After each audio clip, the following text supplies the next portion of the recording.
Hey, what's going on guys? How is everybody doing? Possibly the most hyped hero in Genshin Impact's short history has finally hit the stage, and he's got everyone jumping with excitement, and because that's pretty much what his burst is. Xiao is our first all-in Anemo main DPS. What he promised was damage, and that's exactly what we got.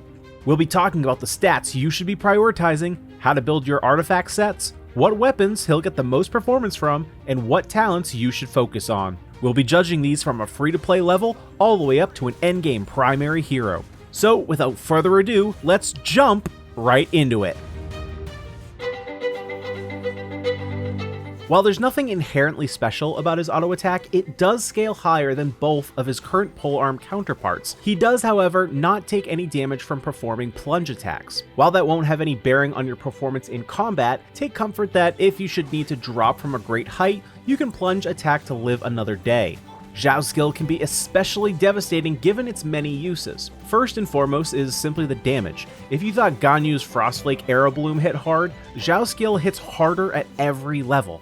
Now, granted, there is a 10-second cooldown to take into consideration, but if you do need a quick burst of damage, his skill comes initially with 2 charges so that you can fire them off in quick succession for massive damage. Xiao's wind cycling can also hit enemies in the air, so should you knock enemies up, just follow them up with a quick jump and dash at them for a little aerial strike. Lastly, Xiao's burst, Bane of All Evil, unleashes his true Yaksha power, increasing his attacks AoE and damage, his jumping ability, and converts all his damage into Anemo damage, at the cost, however, of gradually losing HP over time. This can be offset though through leveling up his burst, which will mitigate a percentage of life loss. Keep in mind, however, while his burst does increase the damage of Xiao's normal attacks, charged attacks, and plunging attacks, it does not increase the damage of his skill. While in this state, his skill also does not generate any energy. So because of this, it is highly beneficial to use what charges you have left, then quickly activating your burst so that the energy particles you generate will be gathered up after depleting your energy from activating your burst. Because the scaling on plunge attacks is so much higher than his basic combo, this is why you'll see players using his plunge attacks while in his burst form, as well as the fact that you get that extra jumping height. So any plunge attacks you do will use the value from the high plunge, which is much higher than the value from the low plunge.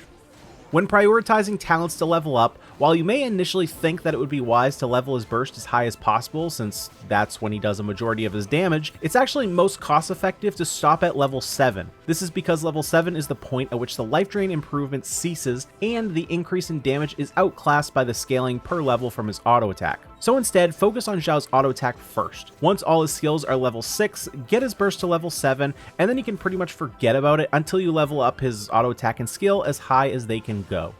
Xiao's first passive talent increases his damage the longer he spends under the effects of his burst, reaching a maximum of 25% damage bonus by the end. His Ascension 4 talent is an interesting one though. It increases the damage of every skill used after the last by 15% with a maximum of 3 stacks. What makes this interesting is that the cooldown of these stacks is 7 seconds, and while each skill use does reset the counter, Xiao's skill has a 10-second cooldown, which means that rather than going for burst usage, using his skill in quick succession, this passive actually incentivizes you to space out your dash attacks to maximize his damage over time, but reduces quick bursty damage. Xiao is honestly one of the first 5 stars that I think that there's not a lot of incentive to go out and try and get Constellations for. That being said, if you were so inclined, his first Constellation would be my favorite to go for, and luckily, it's the second easiest to get, aside from his Constellation 0, which is just him. His first Constellation adds an extra charge to his skill, both increasing the damage his skill can achieve and the energy it regenerates by 50%.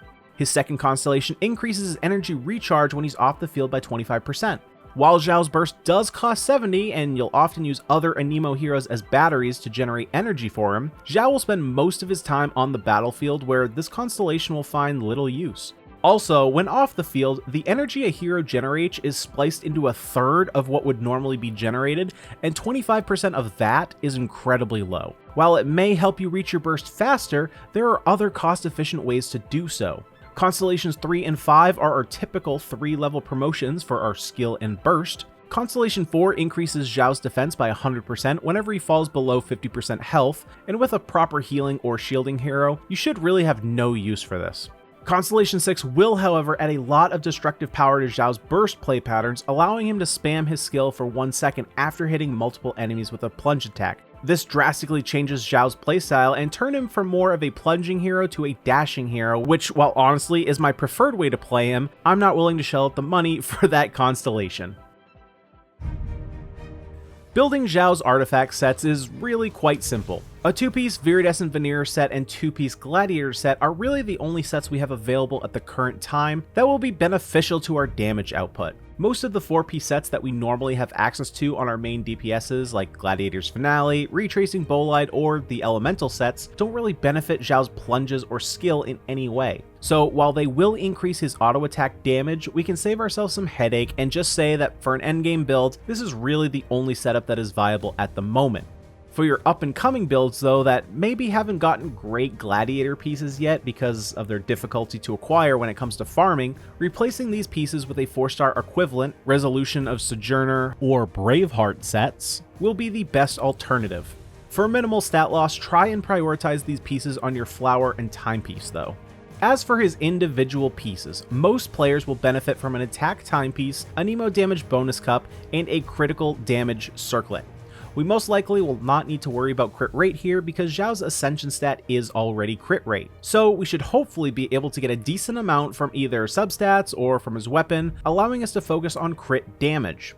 The piece that is up for grabs though is his cup.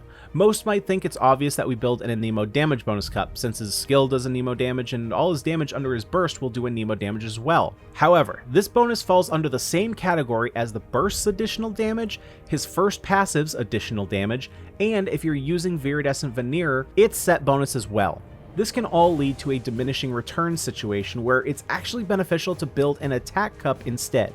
To figure out which works best for your personal setup, simply input your Xiao's values into the equation on screen. If the number you end up with is lower than the green attack bonus next to your base attack in your attribute detail window, then it will be better for you to run an Anemo damage bonus cup. This will likely be the case if you instead opted for an energy recharge timepiece, which can be beneficial, especially when fighting bosses that don't drop a lot of neutral energy like fighting smaller mobs would. We can mitigate this negative aspect though with specific team comps, which we will discuss in the upcoming Xiao team guide video.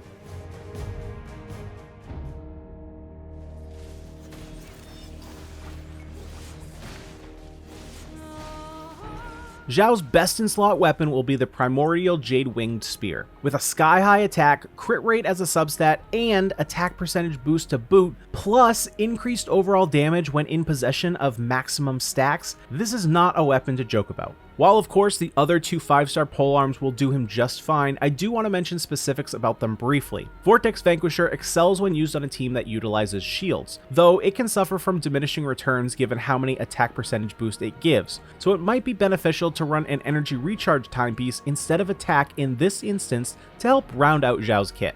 Skyward Spine is a solid choice of course as well.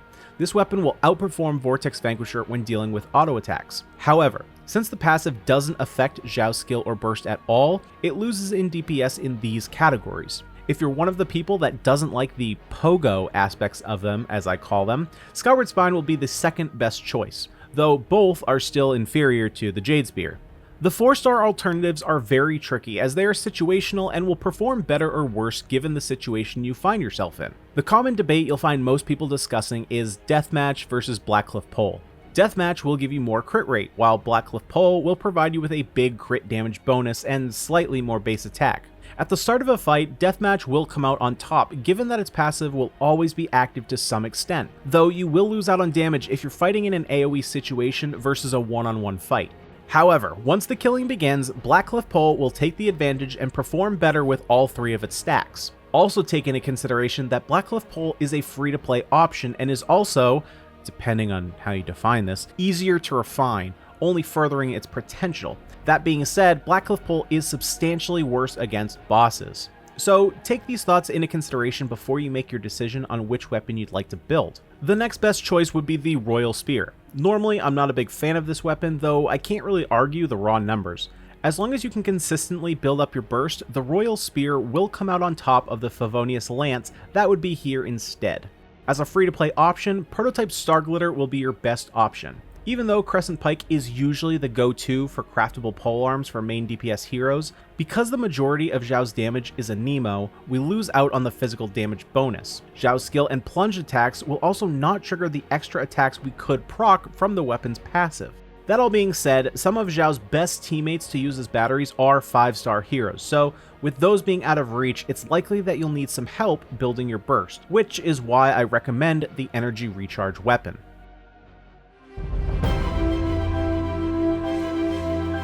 In conclusion, Xiao is an incredibly powerful hero capable of carrying a team through the toughest content. Though it won't be from creating reactions to teamwork, for those who like the selfish main DPS gameplay, he should feel right at home in your roster. Hopefully you guys have found this guide useful and it will help you in building your own Xiao. If you liked what you saw and want to see more content from me, head over to my Twitch page, twitch.tv/xjazzy, or you can support me right here on YouTube by clicking the red subscribe button, like the video if you liked it, and hitting the notification bell, that way you never miss a video. And if you want to join our community over on Discord, link as always will be down in the description below. But guys, that's all I have for today. Hopefully you did enjoy, and I'll see you guys in the next video. Peace.